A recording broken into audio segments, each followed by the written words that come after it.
महाभारत केवल एक युद्ध नहीं, इसने पूरी दुनिया को धर्म की शिक्षा दी।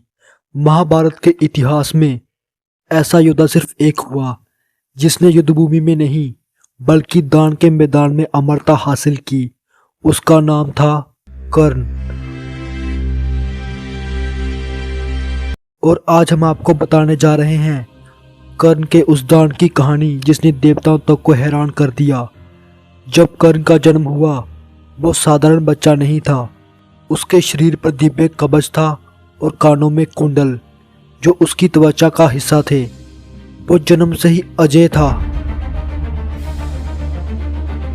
कर्ण कोई साधारण मनुष्य नहीं था। कर्ण पर कोई भी अस्त्र या कोई भी देव हथियार कुछ भी असर नहीं कर सकता था। उसका कवच कुंडल सिर्फ सुरक्षा नहीं बल्कि उसकी जीवन रेखा थे। लेकिन देवताओं को डर था कि अगर कर्ण ये कवच कुंडल पहने रहा तो अर्जुन कभी जीत नहीं पाएगा। इंद्रदेव ने पिता होने के नाते ही नहीं बल्कि एक चिंतित देवता की तरह एक ऐसी योजना बनाई जिसने इतिहास ही बदल दिया।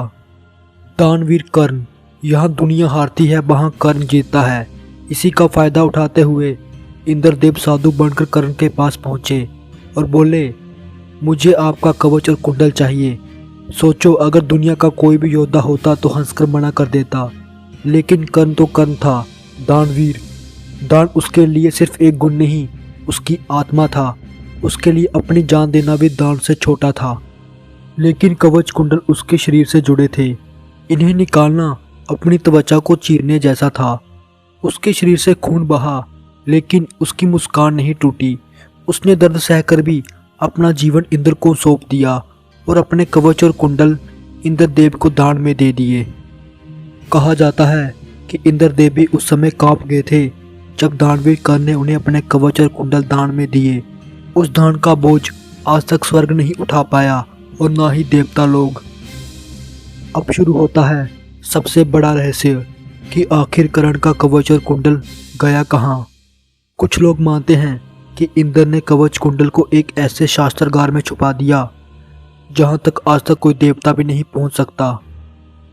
लेकिन दूसरी मान्यता और डरावनी है कि इंद्रदेव ने कवच कुंडल को नष्ट कर दिया ताकि दुनिया में कभी कोई दूसरा कर्ण पैदा ना हो सके और ना ही उसके जैसा कोई दानवीर।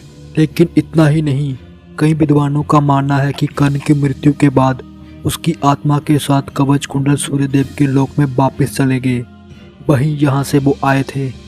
तो दोस्तों, इससे हमें ये सीख मिलती है कि कर्ण के लिए दान ही सबसे बड़ा धर्म था। कर्ण हार सकता था लेकिन छोटा नहीं हो सकता था। उसके पास जीतने की शक्ति थी लेकिन उसने देने की महिमा चुनी। कवच कुंडल आज कहाँ है ये रहस्य शायद कभी ना खुले, लेकिन दुनिया आज भी कर्ण को उसके दान के लिए याद करती है, ना कि उसके हथियारों के लिए। और अगर आपको ये वीडियो पसंद आई तो दानवीर कर्ण की तरह इस वीडियो को लाइक करना और चैनल को सब्सक्राइब करना ना भूलें।